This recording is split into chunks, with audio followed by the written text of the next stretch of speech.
Hello and welcome to Rule of Carnage, a video series and or podcast on the topic of designing better miniature games.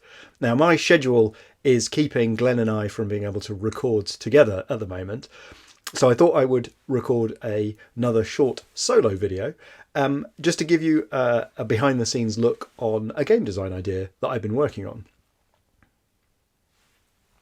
Now, I am a big fan of giant robots. I played Battletech as a kid. I played MechWarrior 2 a lot on the computer as a kid. And that love has continued into the modern day. I've been playing some Gamma Wolves by Ash Barker. I've been playing some Adeptus Titanicus. And a year ago, my good gaming buddy Rufus and I were painting up some Warhammer 40,000 Knights. And we wanted to play a game. And I wanted to find a simple way to get those giant robots on the table.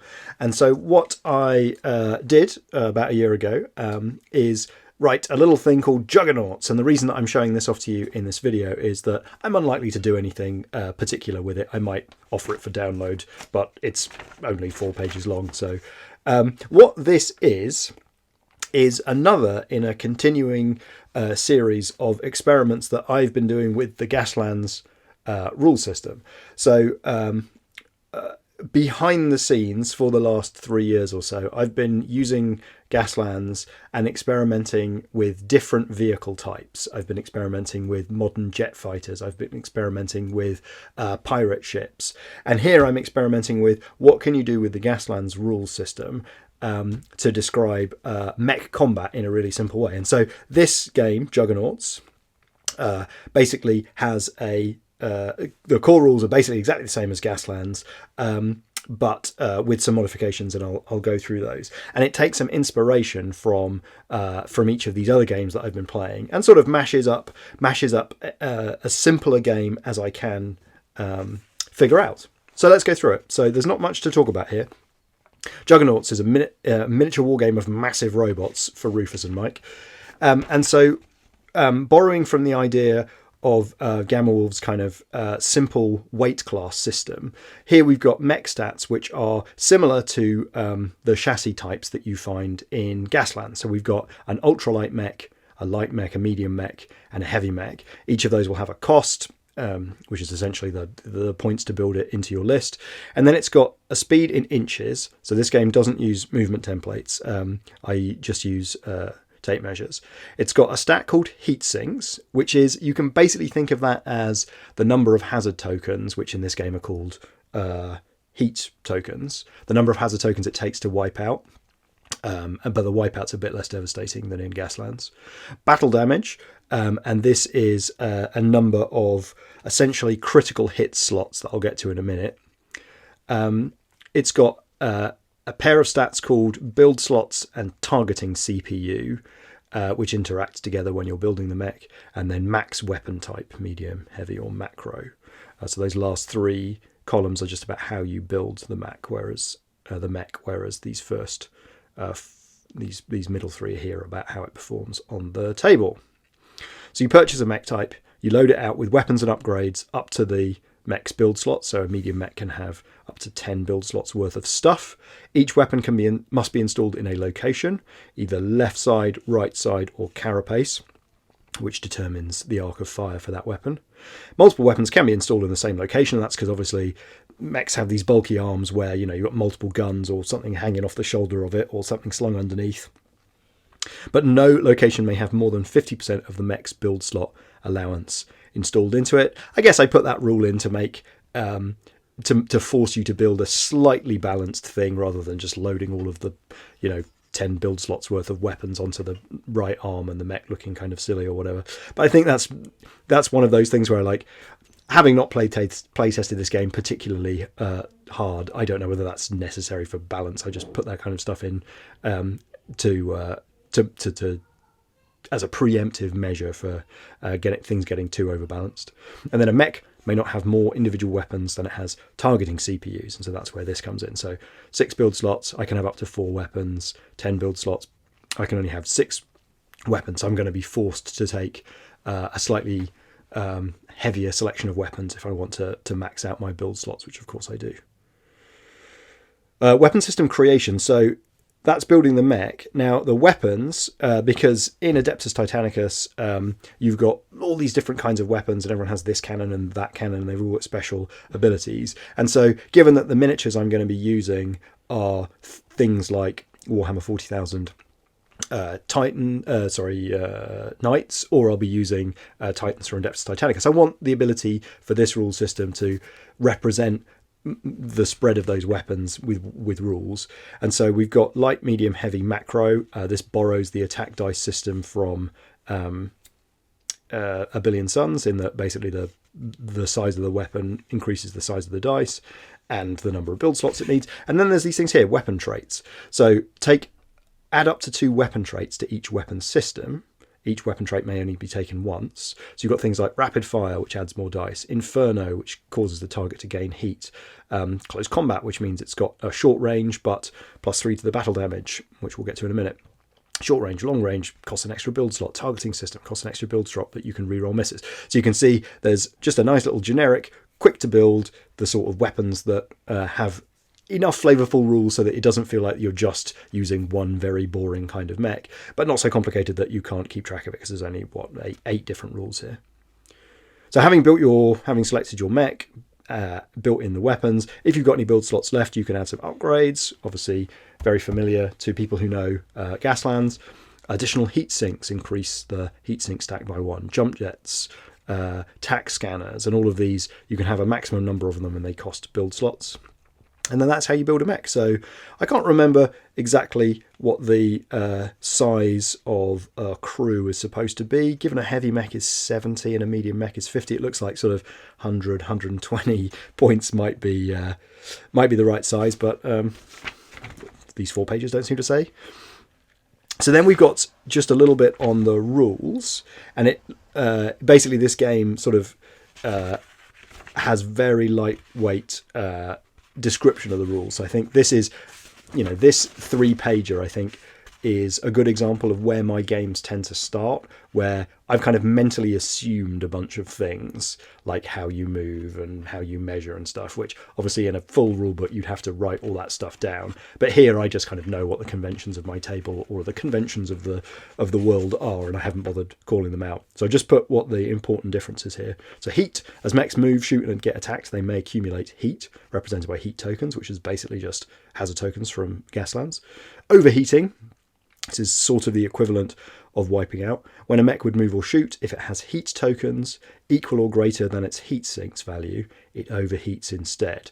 So it must then skip this action and must instead vent heat.